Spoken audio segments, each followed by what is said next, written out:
Miss Universe na lang. Putol na siya. Hanggang dito na Miss Universe. Hanggang siya na. Next time. And, Hanggang dito yan. and the mother of all man. Mother of all. The grandmother. Parang nakaka-old yung mother of all. Ano na yung naisip mo na ba yung Mexico? Anong mga... Sobra naisip ko na yung Ano, Mexico. what do you think? Again, gusto ko lang na sabihin na just enjoy the pageant. Everything is, there's always a reason bakit nangyayari lahat. And kahit sabihin ko with the crown or without the crown, focus naman siya sa crown eh. She's always focused on the crown. And there's always a beautiful story behind the crown. And it's always an inspiration for everyone. Pero sino ba yung real ikaw? And then you're friends with him? Sa shoot, nagustuhan ko siya sa shoot before. As a Sabi ko, model, he as a was my model. photographer. Tapos sinabihan ko siya. Sa Zambales, sabi ko, pwede ka mag-Miss Universe, kakaiba yung ganda mo eh. Wala akong nakikitang ganyang beauty. Ganyang beauty. Sabi niya, totoo ba? Ganyan.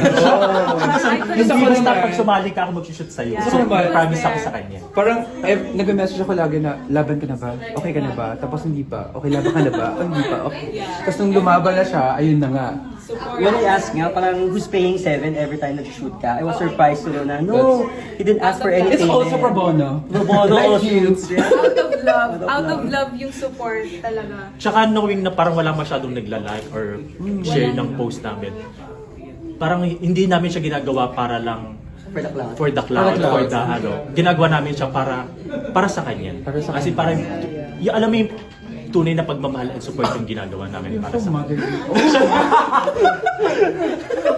Iba kasi pag yung sumusupport ka sa tao, feeling mo hindi ka naman yung Ayun na siya ginagamit. hindi ko na hindi niya You're not That asking feel. anything in return. tapos tsaka Like sobrang- kami nag-offer sa kanya. kami yung ano ba mo? May makeup Wala ko artist ka na ba? damit, ganyan.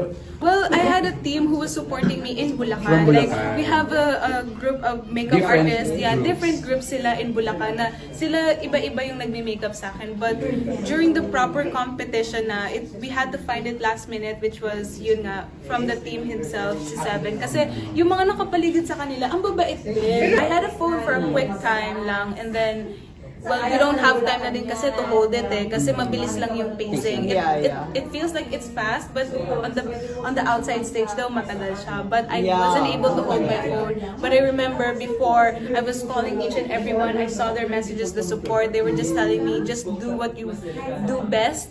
Kaya mo yan, we'll be here to support you. And actually, when I was on the stage, I was trying so hard. Hanapin ko talaga sila. Kasi of course, there are sections of supporters. And then while walking, I remember my head is always like this just so that I can grasp on faces na is very familiar to me. Para, alam mo, a little confidence. Pero I really couldn't find them. They know I'm a crammer, I'm an overthinker, and I like to procrastinate sometimes. I like to worry on things, pero parang sabi lang nila, actually, ang daming GC. Ang dami na We have lots of GC. We have They like have a GC group for the chat. mother of all mothers. Just because they're planning it all without me not to stress on things. Parang matulog ka, you sleep, you eat whatever you want. We're gonna prepare your dress, ako magpe-prepare ng look mo and all this. We're gonna talk, peace, everything, meditation and all that. Sila lahat, they were the backbone just so that I can be who I am right now. So the magic behind this dream. Dapat Yeah. pala may crown rin. Yes. Gagawa na. And I think Viva!